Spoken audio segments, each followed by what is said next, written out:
Potensi sagu menjadi sumber pangan alternatif terbaik selain komoditi padi, jagung, kentang, dan gandum yang menjadi sumber pangan dunia saat ini.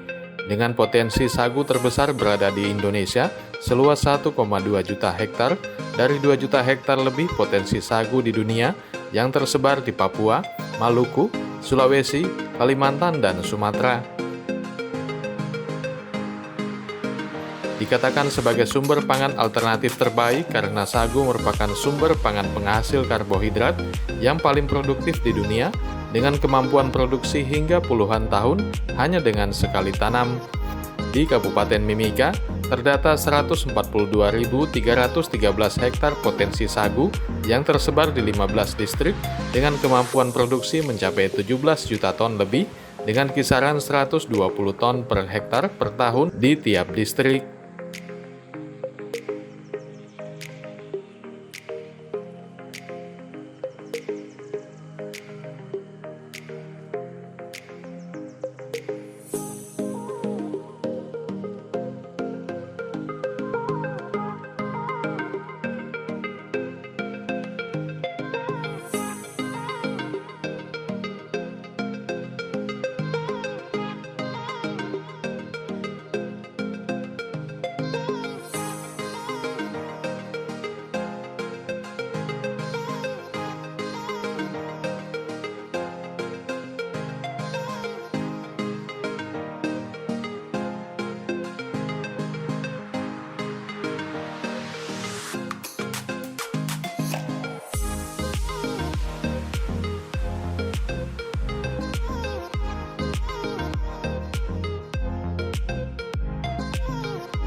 Sagu di Kabupaten Mimika sudah mulai dikelola sejak lama secara konvensional oleh masyarakat menjadi pangan lokal seperti papeda dan kue sagu, dan juga secara modern dengan pendampingan Dinas Tanaman Pangan, Hortikultura dan Perkebunan Kabupaten Mimika.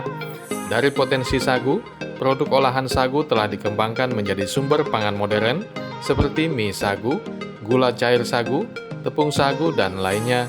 Selain itu, ampas sagu hasil olahan juga dapat dimanfaatkan menjadi sumber bahan bakar alternatif, pengganti minyak dan gas yang sedang dikembangkan menjadi briket dari ampas sagu dikeringkan dan dicetak yang didesain dengan kompor briket khusus.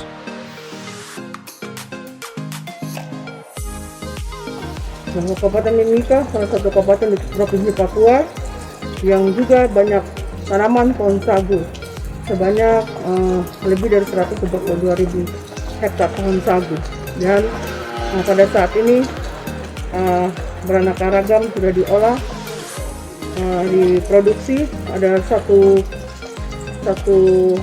pabrik yang sangat sederhana tapi sudah bisa memproduksi sagu-sagu yang sudah dikonsumsi, hampir dikonsumsi oleh seluruh masyarakat di Kabupaten Mimika.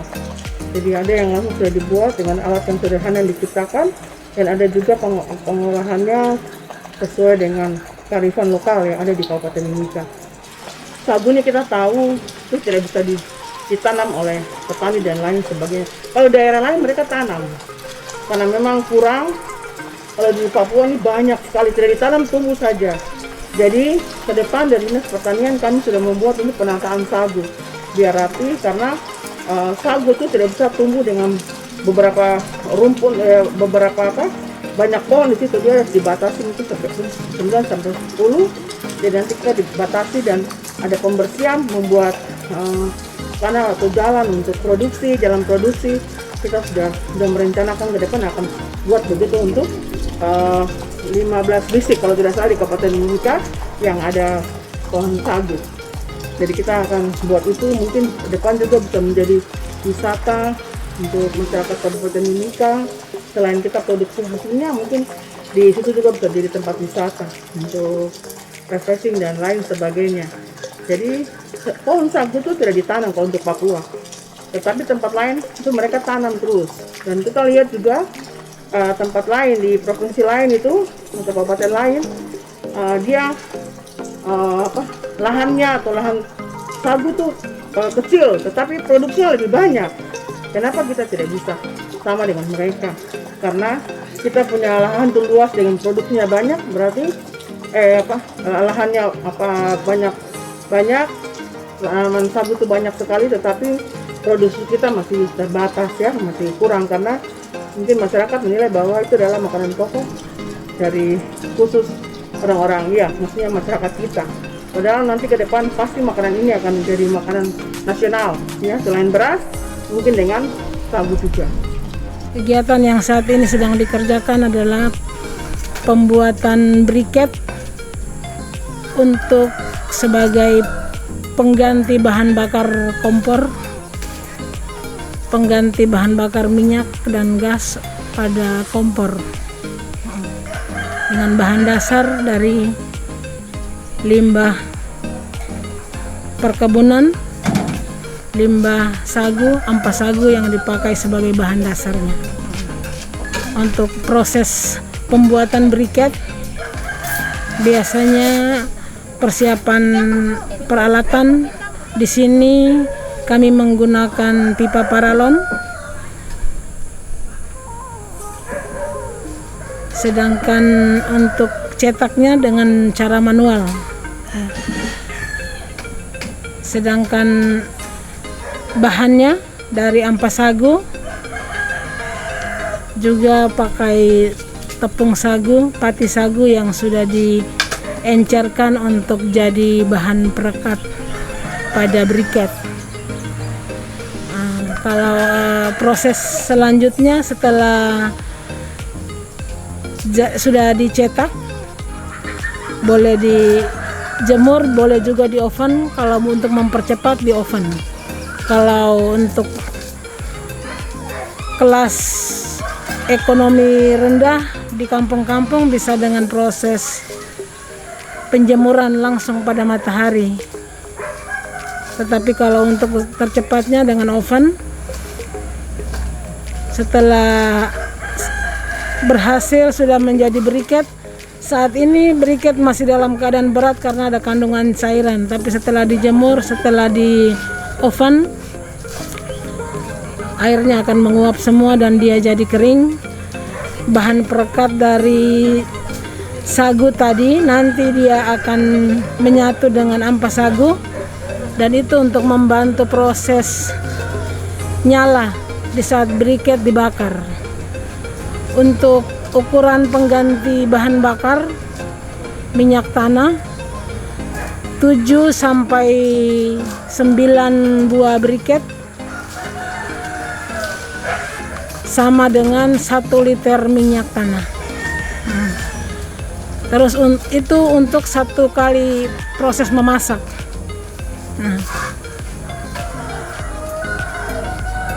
Ini briket yang sudah jadi, sudah dicetak, tinggal siap untuk dikeringkan. Kalau sudah kering siap dipakai. Untuk kompornya ada caranya sendiri untuk ada sistem sendiri untuk mencetak itu kompornya, itu ada contohnya. Harapan yang terpendam di dalam hati selama ini, selama masih menjabat di bidang perkebunan, saya sangat berharap petani kita, terkhusus untuk petani sagu yang binaan dinas, bisa memanfaatkan ampas sagu.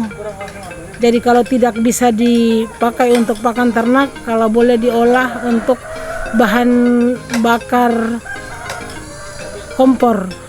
Kalaupun tidak bisa dengan kompor, ditumpuk di bawah tanah saja ibu bisa dibakar dan bisa menghasilkan masakan yang baik. Terus ini tidak mengandung bahan-bahan kimia yang mengganggu ke hasil makanan yang diolah. Kalau kita menggunakan minyak tanah dengan kompor masih ada pengaruh, tapi kalau ini masih murni. Harapannya petani sagu boleh memanfaatkan ampas sagu yang ada untuk bisa jadi pengganti bahan bakar.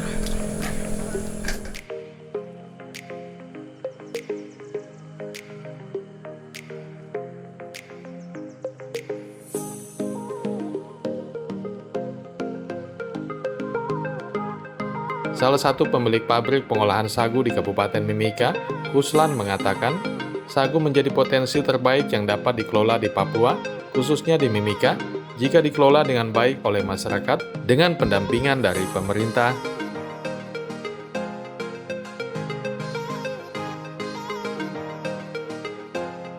Saya bersyukur sama pemerintah sini supaya ya membuka mata, melihat masyarakat, melihat alamnya, sagunya supaya dikelola seperti saya. Saya sebagai orang tua untuk contoh.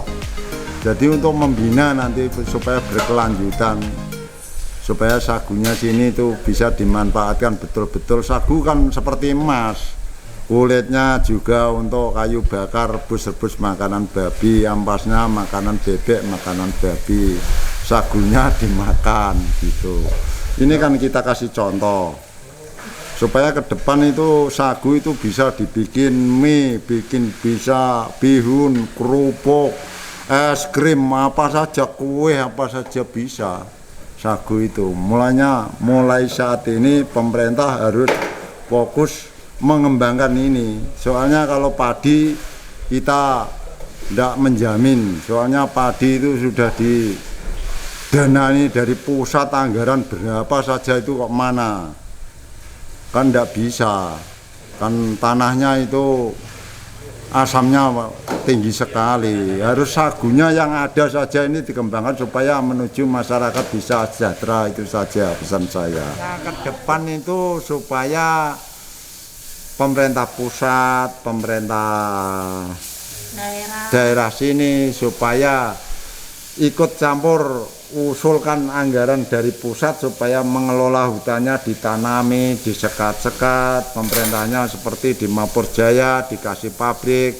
di Waka dikasih pabrik seperti saya, bisa sejahtera betul masyarakat. Sagunya jangan sampai tua mati dimakan ulat gitu, jangan sia-sialah pohon sagu itu. Kan tinggal proses saja, ndak usah tanam, ndak usah pupuk, ndak usah rawat apa-apa. Ini kan peninggalan harta karun yang betul-betul ini.